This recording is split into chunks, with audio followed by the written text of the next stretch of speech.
A student has to answer 10 out of 13 questions in an examination. The number of ways in which he can the answer if he must answer at least 3 of the first 5 question is. तो देखिए सबसे पहले हमें question समझना होगा। Question क्या है? एक एक पेपर है जिसमें टोटल 13 क्वेश्चंस हैं, लेकिन 13 क्वेश्चंस को दो कैटेगरी में डिवाइड किया गया है। एक मान सकते हैं आप सेक्शन ए है और दूसरा सेक्शन मेरे पास बी है।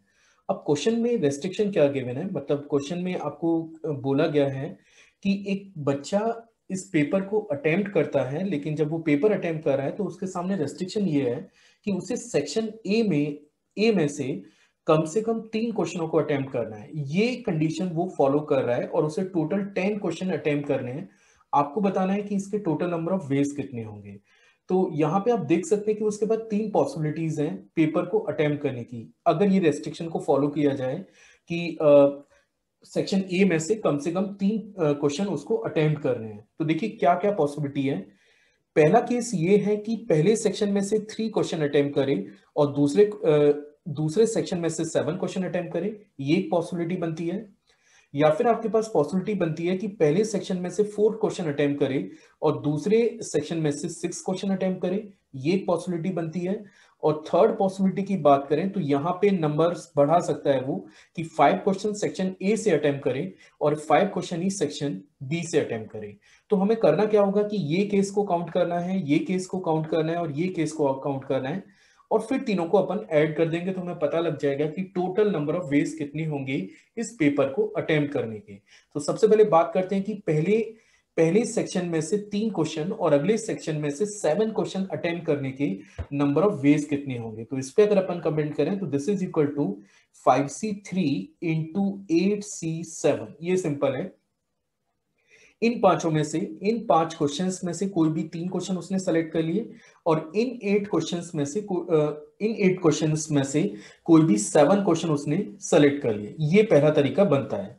फिर हम बात करते हैं सेकंड मेथड की। सेकंड मेथड में क्या करेंगे, पहले सेक्शन में से 4 क्वेश्चन हमने सेलेक्ट किए और दूसरे सेक्शन में से हमने 6 क्वेश्चंस को केवल सेलेक्ट किया, ये एक तरीका बनता है। या फिर थर्ड मेथड है कि पहले सेक्शन में से भी 5 और लास्ट सेक्शन में से भी हमने 5 क्वेश्चंस को ही सेलेक्ट किया है। अब कुछ नहीं करना है, बस ये डाटा को आपको सिंप्लीफाई करना है। और जैसे आप इस डाटा को सिंप्लीफाई करेंगे तो आप देख सकते हैं कि 5c3 ये आपका 10 होता है, 8c7 की बात करें ये 8 के इक्वल होता है, 5c4 it is equal to 5, 8c6 की अगर अपन बात करें तो 8c6 को आप लिख सकते हैं 8/6 इंटू 7/2। आगे हम लोग इसको सॉल्व कर लेंगे। 5c5 1 होता है और 8c5 की अगर अपन बात करें तो इसको आप 8c3 लिख सकते हैं, दिस इज 8/3 इंटू 7/2 इंटू 6/1 के। अब इस क्वेश्चन में कुछ नहीं है, बस हम थोड़ा सा इसको सिंप्लीफाई कर लेते हैं और देखते हैं कि क्या रिजल्ट हमें निकल के आएगा। The first term is 80, this term is 80।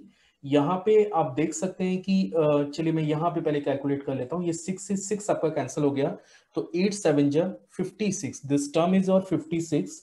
और यहाँ पे अगर अपन बात करें तो ये निकल के आता है 140 के, दिस टर्म इज 140। और टोटल डाटा को अगर आप ऐड करते हैं तो ये बनेगा 6 and this is 7 and the term is 276 and that is the answer of the question.